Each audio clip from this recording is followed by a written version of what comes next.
Hello everyone, Patrick here. I want to share a little bit of my childhood memories. A lot of you know I collect Hot Wheels and Red Lines.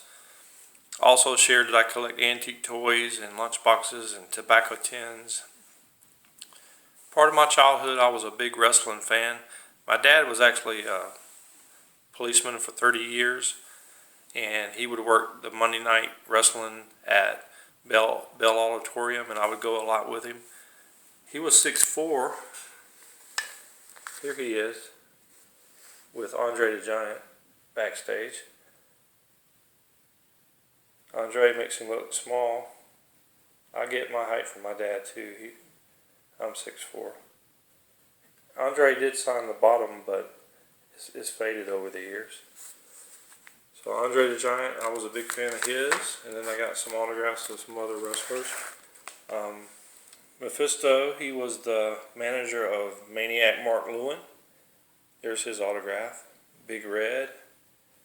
Austin Idol. He was a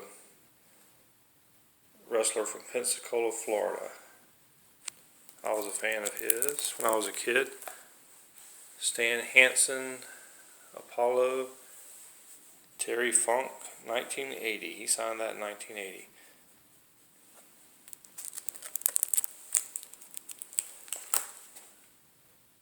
Fabulous Freebirds, Buddy Roberts, Michael P.S. Hayes, Terry Gordy, Steve Travis, Ray Candy. These are all wrestlers that a lot of them I did meet backstage. I got to go backstage sometimes, not all the time. Tommy Wildfire Rich, Ernie Holmes. He was a Pittsburgh Steeler, and then he became a wrestler. Ted DiBiase, Tommy Rich again. They signed those. Joe LaDuke.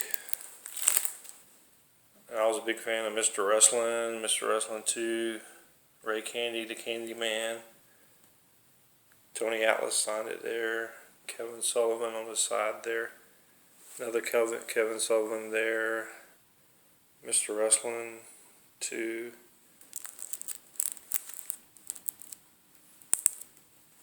As a kid, going to the wrestling matches was very exciting. I don't watch wrestling as much as I don't hardly ever watch it now, but when I was a kid, I liked it. Ray Candy, Bruce Reed, George Wells, Tony Atlas. This one says to Pat, Tony Atlas. Brad Armstrong, Bob Armstrong, Charlie Fulton.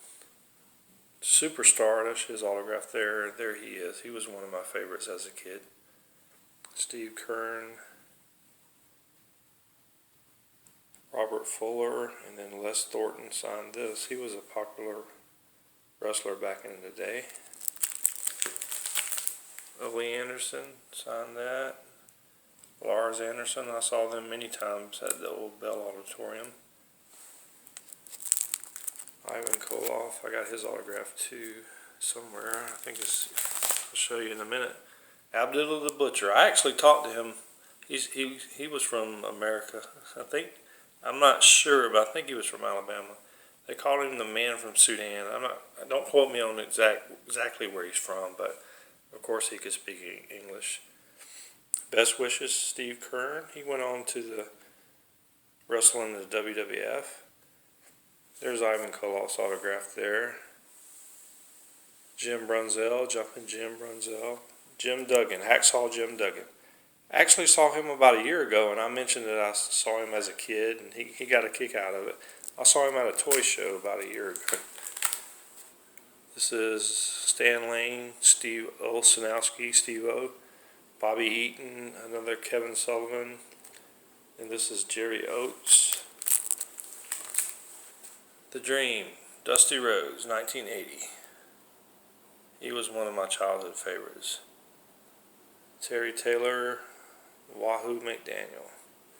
And then I also got a lot of the Ringsider magazines they used to give out. Or you may have had to pay for them. Yeah, you had to pay for them. But each week I would get a new Ringsider to take home. Just feeling a little nostalgic. Those are my childhood memories. My mom and dad have passed away, and my mom's birthday is is coming up Saturday, so I really miss them. Wanted to share with you some of my childhood memories. Y'all take care. See y'all later.